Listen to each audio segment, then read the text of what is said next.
কার্যক্রম নিষিদ্ধ আওয়ামী লীগের ঘোষিত লকডাউন কর্মসূচি ঘিরে সারা দেশের সর্বোচ্চ সতর্ক অবস্থায় আইনশৃঙ্খলা বাহিনী। সাভারের পরিস্থিতি জানাতে সরাসরি যুক্ত হচ্ছেন সহকর্মী শফি আহমেদ।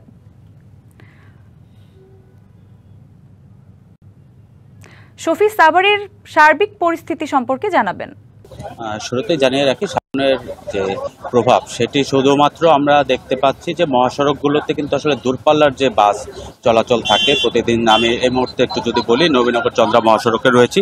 এই সড়কটি কিন্তু একটি ব্যস্ততম সড়ক, যেখানে প্রতিদিনই আসলে এই সময়টাতে অনেকটাই যানজটের সৃষ্টি হয়। সেইখানে আজকে কিন্তু আমরা দেখতে পাচ্ছি একদমই ফাঁকা রাস্তা, দূরপাল্লার পরিবহনগুলি একদমই নেই বললেই চলে। সেই অনুপাতে কিন্তু আসলে সড়কে লোকজনের চলাফেরাও অনেকটা কম দেখতে পেয়েছি আমরা। তবে এর বাইরে যে ব্যক্তিগত এবং আঞ্চলিক যে বাসগুলো রয়েছে সেগুলো কিন্তু ঠিকই চলাফেরা করছে। আর আইন শৃঙ্খলা পরিস্থিতি যদি বলি, যে গতকাল বিকেলের পর থেকেই কিন্তু সাভারের বিভিন্ন গুরুত্বপূর্ণ পয়েন্ট এবং মহাসড়কগুলোতে, যেহেতু এখানে দুটি মহাসড়ক রয়েছে, ঢাকা রিচা এবং নবীনগর চন্দ্রা মহাসড়ক, দুটি মহাসড়কেই কিন্তু আমরা দেখতে পেয়েছি আইন শৃঙ্খলা রক্ষাকারী বাহিনীর বিশেষ তৎপরতা ছিল।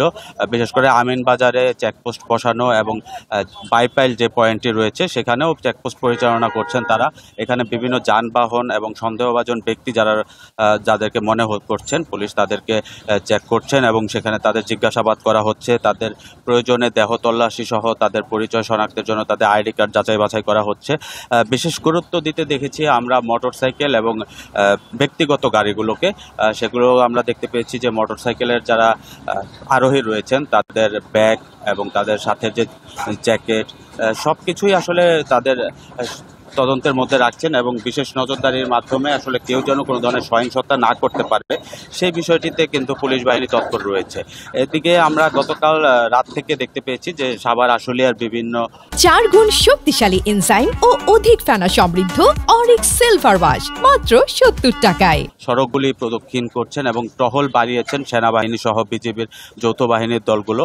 তারা কিছুক্ষণ পরপরই সড়কগুলো প্রদক্ষিণ করে যাচ্ছেন এবং তাদেরও আসলে পক্ষ থেকে যেটি জানানো হয়েছে যে কোনো ধরনের নাশকতা এবং সহিংসতা প্রতিরোধে তাদের গোয়েন্দা নজরদারিও বাড়ানো হয়েছে। সেই গোয়েন্দা তথ্য এবং তাদের টহল কার্যক্রম জোরদারের মাধ্যমে চেষ্টা করছেন যে সব ধরনের আইন শৃঙ্খলা পরিস্থিতি যেন স্বাভাবিক থাকে। এছাড়া আমরা দেখতে পেয়েছি যে সাভারে বিএনপির নেতাকর্মী যারা রয়েছেন তারা রাতে সাভারে ঢাকা রিচা মহাসড়কে বিক্ষোভ মিছিল করেছে, প্রতিবাদ মিছিল করেছে। সকালবেলা ঢাকা রিচা মহাসড়কে জামাতের একটি প্রতিবাদ মিছিল ছিল এবং এই বাইপেল অঞ্চলে কিন্তু আমরা দেখতে পেয়েছি যে ইসলামী আন্দোলন বাংলাদেশ তাদের বেশ কিছু নেতাকর্মী সেখানে উপস্থিত রয়েছেন এবং এদের সাথে কথা বলেও আমরা জানতে পেরেছি সবারই আসলে একটাই মূল বিষয়ের দিকে তাদের নজর, সেটি হচ্ছে যে কোনো পরিস্থিতিতেই যে কোনোভাবেই যেন কোনো ধরনের সহিংসতা না হয়, জনগণের জানমালের যেন ক্ষয়ক্ষতি না হয়।